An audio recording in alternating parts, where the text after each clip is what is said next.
যে নারী রান্না করার সময় তিনটি কাজ করবে ওই নারীর কপাল খুলে যাবে। আল্লাহ পাক রব্বুল আলামিন ওই নারীকে সম্পদশালী বানিয়ে দিবেন। আল্লাহ পাক রব্বুল আলামিন ওই নারীর ঘরে বরকত নাজিল করবেন। ওই নারীর ঘরে আল্লাহ পাক রব্বুল আলামিন রহমত নাজিল করবেন। অনেক মা বোনেরা এখন কিন্তু সংসারের ভিতরে সুখ চান, শান্তি চান, ঘরের ভিতরে রহমত চান, বরকত চান। বিশেষ করে যে সমস্ত নারীরা সংসারে বরকত চান তারা কিন্তু অবশ্যই এই তিনটি কাজ করবেন। দেখবেন আপনার ঘরের ভিতরে শান্তি আসবে এবং আপনার রান্না সুস্বাদু হবে এবং আপনার রান্না যারা খাবে তারাই আপনার প্রশংসা করবে। আমরা অনেকেই কিন্তু নিজের প্রশংসা শুনতে চাই এবং অনেকেই আমরা ঘরের ভিতরে বরকত চাই, রহমত চাই। এজন্য আমরা এই তিনটি কাজ করব। নাম্বার ওয়ান, এক নাম্বার হচ্ছে আপনি যখনই রান্নাঘরে প্রবেশ করবেন তখন আপনি সালাম দিবেন।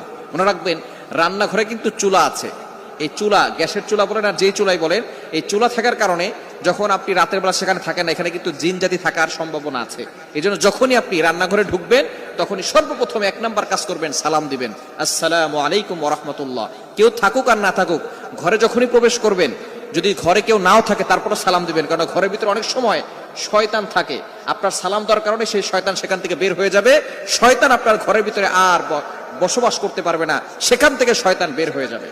আল্লাহ পাক রব্বুল আলামিন নিজে বলে দিয়েছেন, কোরআন খুলেন, আল্লাহ পাক রব্বুল আলামিন বলছেন 18 নম্বর পারা 17 নম্বর পৃষ্ঠার 13, 14, 15 নম্বর লাইন, সূরাতুন নূরের 61, 61 নম্বর আয়াতে রব্বুল আলামিন বলেন, ফাইদা দাখালতুম বুয়ুতান ফাসাল্লিমু আলা আনফুসিকুম তাহিয়াতাম মিন ইনদিল্লাহি মুবারাকাতান তাইয়্যিবা। যেই ঘরে ঢোকার সময় কোনো ব্যক্তি যদি সালাম দেয়, আল্লাহ পাক রব্বুল আলামিন ওই ঘরের ভিতরে বরকত নাজিল করেন। আল্লাহ পাক রব্বুল আলামিন পবিত্র রিজিক সেখানে দান করেন। এজন্য এক নম্বরে নারীরা, মা বোনরা যারা রান্নাঘরে যাবেন সর্বপ্রথম সালাম দেওয়ার দরকার আছে না নাই? মা বোনদেরকে এটা শিখিয়ে দিবেন, আপনারা বাসায় গিয়ে মেসেজ পৌঁছে দিবেন।